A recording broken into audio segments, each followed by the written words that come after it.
combined stress for slip critical connection. So we mentioned that we have two types of bolted connection, yung bearing type, that's the first, and the second is the slip critical connection. So okay na tayo in terms of combined stress calculations ng bearing type. We would now proceed on slip critical connection. So ano ba yung sabi ni code? So as per section 510.3.9 of NCP 2015, which is discussed about the combined tension and shear and slip critical connection.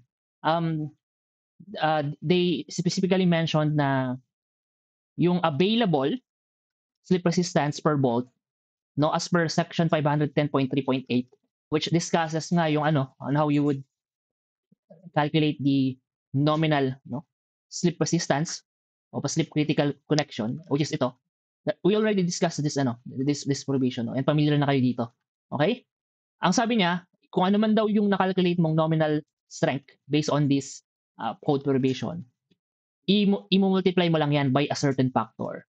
Okay? By a certain factor, which is K sub S. Okay? K sub S. Now, for you to visualize, no, kasi we're talking about combined stress. For a combined stress kasi, di ba, we're familiar na supposedly this is the setup. We have bolt group and meron tayong load P, which is still passing through the centroid of that bolt group. And since it's inclined at a certain angle, meron kang component, no?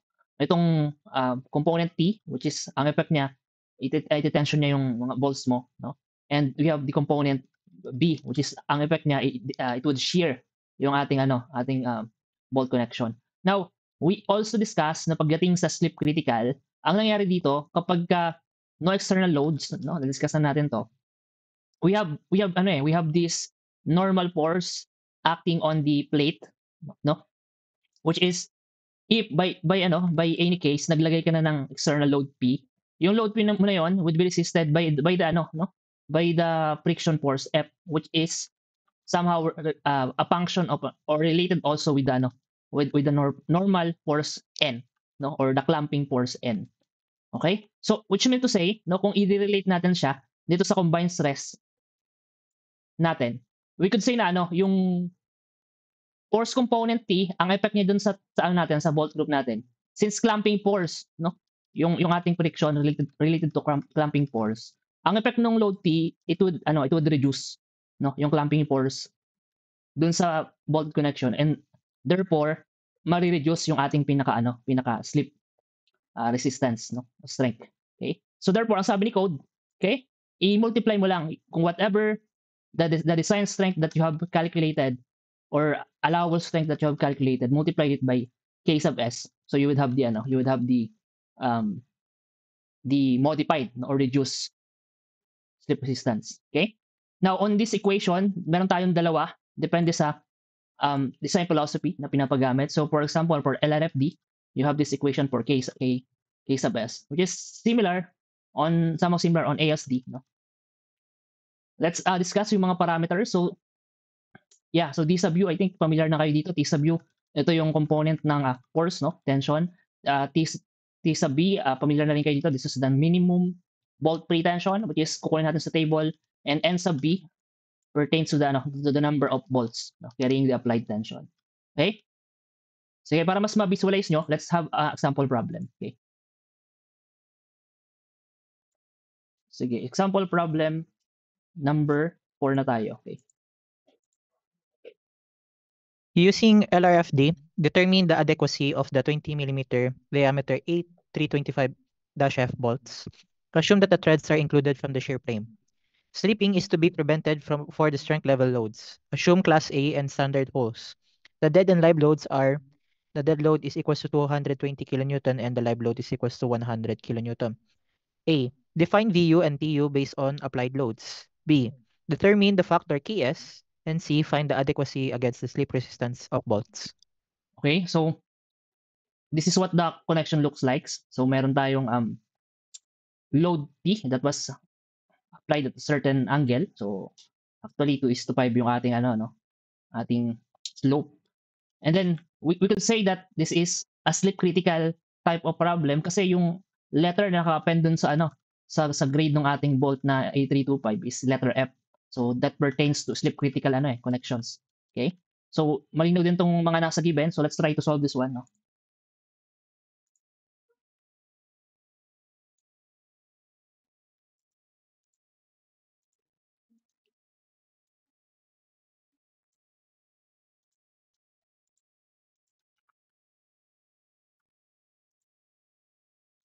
Okay, so letter A or item A, we need to calculate the component of the force PU. Okay, so as easy as simple as that. Okay, so let's try to calculate.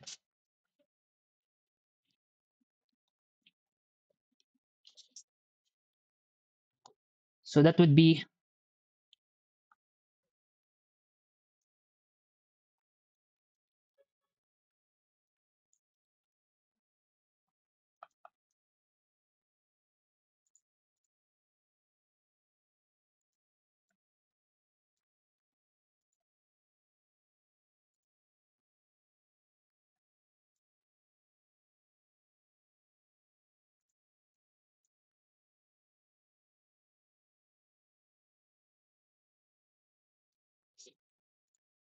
okay. So let me repeat now. Okay, solutions. For item A, we need to calculate the B sub U and T sub U component of load PU. Okay, so component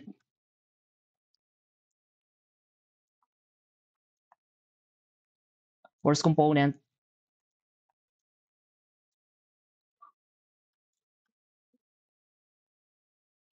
B sub U and T sub U. Okay, so if we would refer dun sa connection, we could actually say na ano eh, we have this component, this load, no.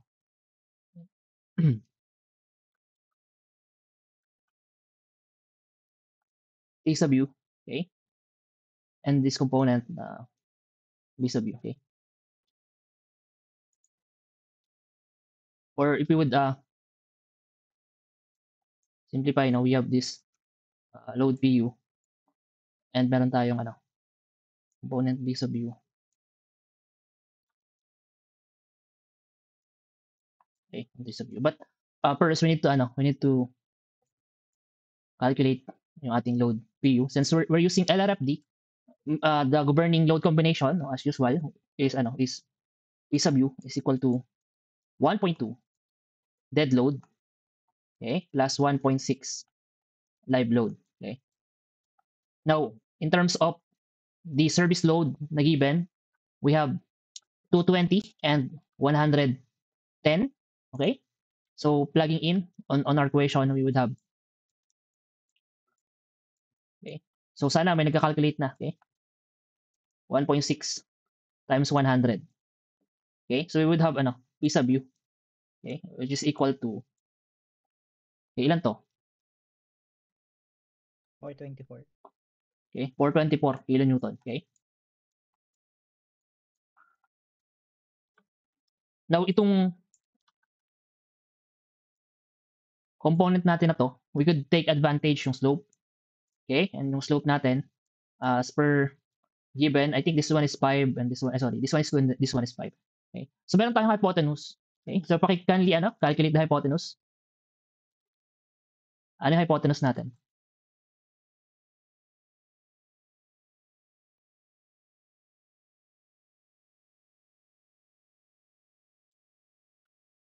Square root of 29 po. Okay. Square root of 29. Okay. So square root of 29.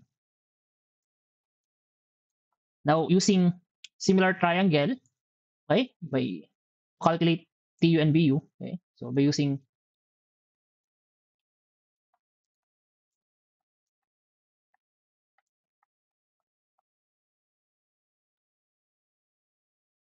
okay, triangle, which is we could say na no, by ratio, if TU over yung known value, which is P sub U, okay, i-ratio lang natin yan by its i-relate natin siya with the slope. Okay.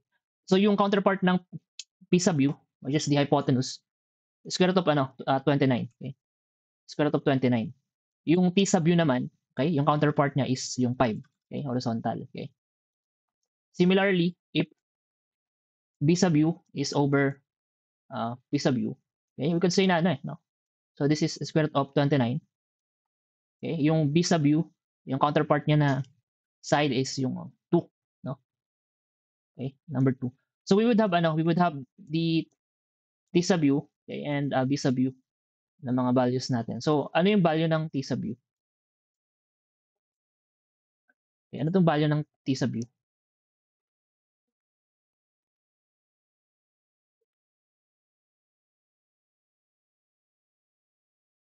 By the way, no, yung P sub u natin was already calculated itong 424 na to. Okay? So we just need to plug in, okay, on the equation. So may makuha tayong P sub u. Okay? So ilan to?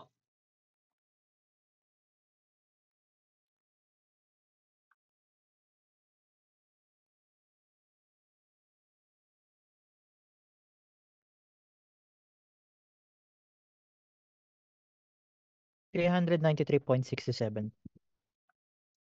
393.67. May kasunod pa to? Pwede pakibigay. 412. 412 kilonewton. Okay. Similarly, itong B sub u, paki-calculate. So ilan to?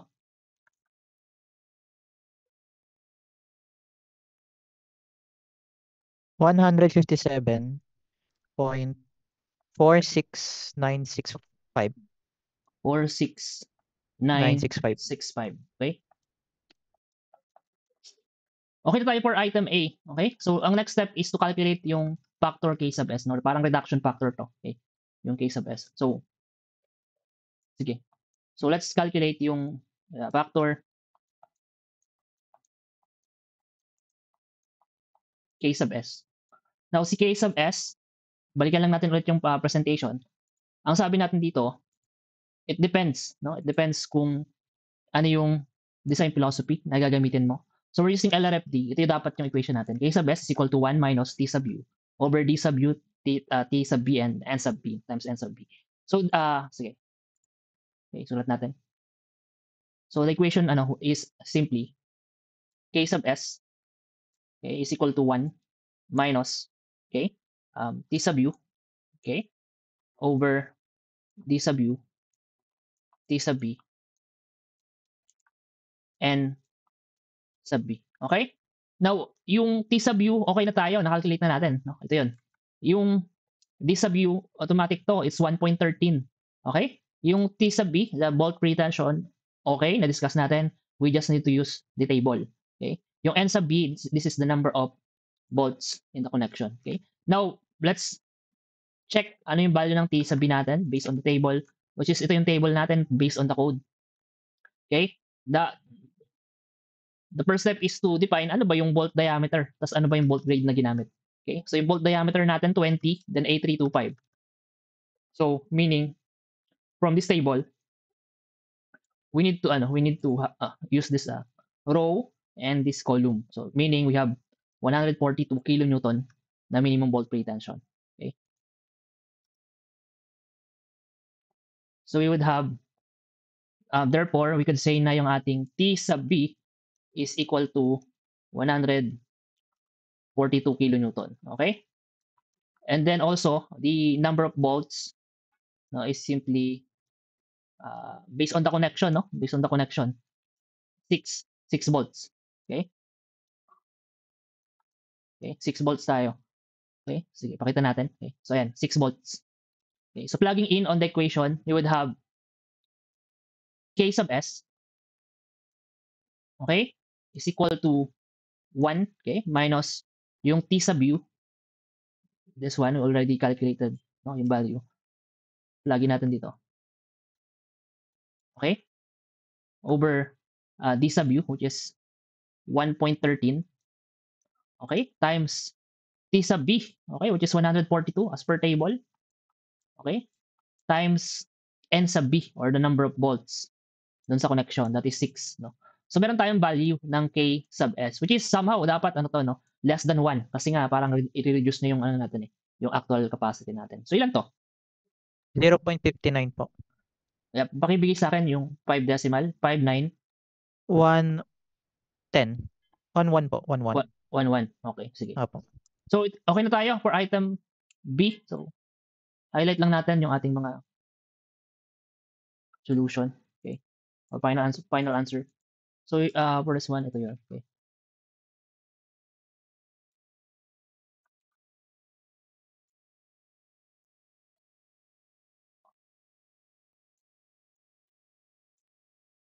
Okay?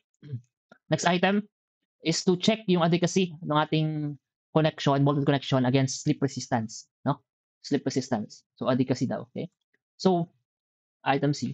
So in terms of adequacy against slip resistance, okay?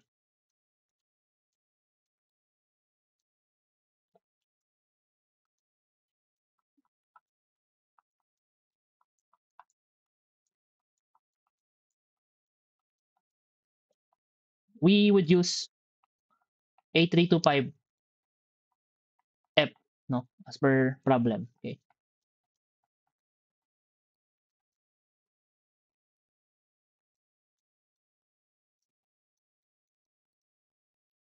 Okay? Formula now, as per discussion, i-recap na lang natin, that is simply R sub n, or the nominal capacity, is equal to the friction coefficient mu times d sub u, okay, times the whole factor, okay, times the bolt pretension, times the number of slip plane, okay, or shear plane. Okay? So, if we would go back, no, dun sa mga parameters na to, siguro mas maganda i-reflect na lang natin yung nasa presentation para mas ma-visualize, no? So, mabilisan lang, okay? Yung mu, depende sa type of surface. So, 0.35 for class A, 0.5 for class B. Okay? Yung D sub U, that's 1.13. Yung H sub SC, usually 1.0 kapag standard and 0.85 pag oversize. Number of slip plane, no? So, yan. And T sub B. Now, going back on our calculation, no? As per problem, ano ba yung mga given? Yung class A, standard holes. Okay? Yun yung mga given, no? So, let's use those information. Okay? So, for class A, it's 0.35, no? For the parameter mu. Okay? So, meaning 0.35. Okay? D sub u, that is 1.13. Okay? Yung H sub SC, or the hole factor, ang sabi sa problem, standard hole. So, that is 1.0. Okay? Yung T sub B, nakalculate na natin, it's 142, no? And yung N sub S, number of slip plane, kung check mo yung connection mo, it's 1 only. No? Single shear lang tayo. Okay? So, this would be 1.0. Okay? Okay? So, R sub N. Okay? By the way, whatever the value nung equation na to, this is only for single bolt, or one bolt only. Okay? Since we're talking about advocacy, so, and we wanted to to convert as a bolt connection. So let's try to na lang, no, to multiply this by the total number of bolts sa connection natin. As a whole na to, no, as a whole na. Okay? To simplify our calculation. So times 6 bolts, meron tayong value ng R sub n. Okay? So ano yung value ng R sub n natin? 336.97. 300 36 36 97. 5 decimal supposedly. So ilan to? 6966 po. Yeah, pakibigay na lang sa akin, no? Unless sabihin ko na 2 decimal. Okay? So okay na tayo for R sub n. Ito na yung slip resistance ng actual value. Okay? The problem is hindi pa to tapos kasi LRFD, meaning we need to use R sub u. Okay? And this is simply P times R sub n. Okay? So ang question is, ano yung value ng P? Okay? For slip resistance, as per the code, depende yan kung ano yung clue. No? Pag sinabing serviceability limit state sa problem, or SLS, it means gamit ka ng 1.0 for LRFD, yung value ng P. And if it's ULS, or ultimate limit state, ang ibang term na ginagamit, strength level, no? Yung limit state natin, yung P natin is 0.85. Okay? 0.85. So, yeah, 0.85. So, let's check yung problem. Ano ba yung sabi doon? Okay? So, sa problem kasi, slipping is to be prevented by the strength level loads. Okay? So, yun, strength level. So, sige. So, strength level loads tayo.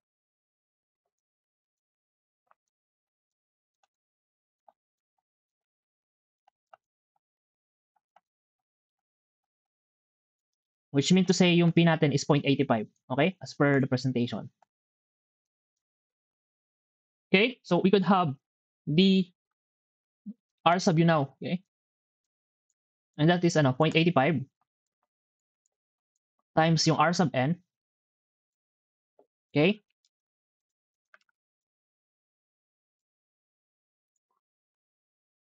So, meron tayong R sub u. Ilan to? Ilan?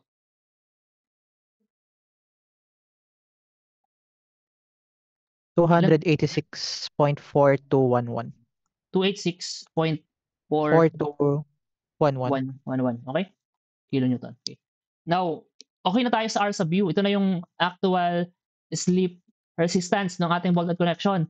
Okay? But again, this is a combined stress kasi, no? Combined stress to. So, if it's a combined stress, it should be modified, no? To reduce at certain value. Okay? Kasi it's combined stress tayo, no? Ito yung sabi ni Code, no? Dapat meron kang reduction. Okay? By applying the K sub S. Okay? K sub S. So,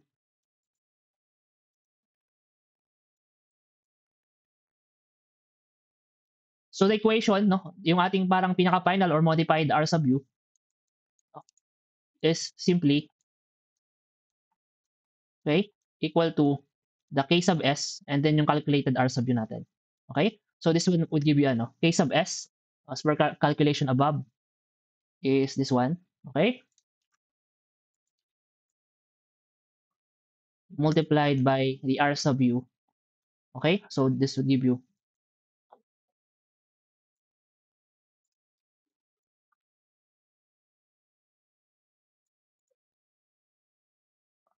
okay? So, we already have the ano, the modified R sub U. Okay?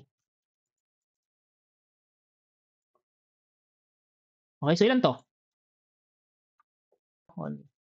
Magbigay din ng answer.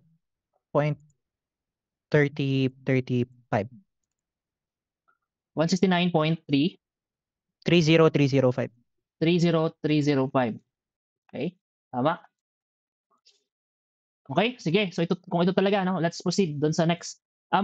Just to confirm lang, no, since we already have the modified R sub U, which is a slip resistance. Okay? Kapag sinabi slip resistance, nasa friction force yan. Okay? Ano yung compare natin kung gusto natin i-check yung advocacy, no? Pagdating sa connection. Okay, ano ba mag-resist nung slip resistance na na-calculate natin? Okay? Ito bang si T sub U or si B sub U? Well, obviously si B sub U. Okay? We need to compare with B sub U kasi nga yung friction, ang direction pag ganito eh. Okay? Okay? Apo. Si B sub U. Okay? So copy natin si B sub U. Okay? Then substitute na natin on the formula ng ating DCR. Okay? So ito yung B sub U natin. DCR natin is as simple as due to actual load, no? Applied load. Okay? Okay, due to applied load. Ano ba 'yon? So ito 'yon. Okay? Due to applied load versus the denominator natin, yung capacity nung section natin. Okay? Actual capacity, which is ito na 'yon, yung modified R sub U. Okay? So meron na tayong advocacy or DCR. So ilan to? 0.93. 0.93. 0.93. Yes. So final answer na kasi to. No? So okay na to. Okay na yan. Okay. So again, our final answer is 0.93. Okay. Okay? Any questions or clarifications? Meron bang malabo dito on problem number 4? So simple as that, no? We could calculate yung ating problem. Okay.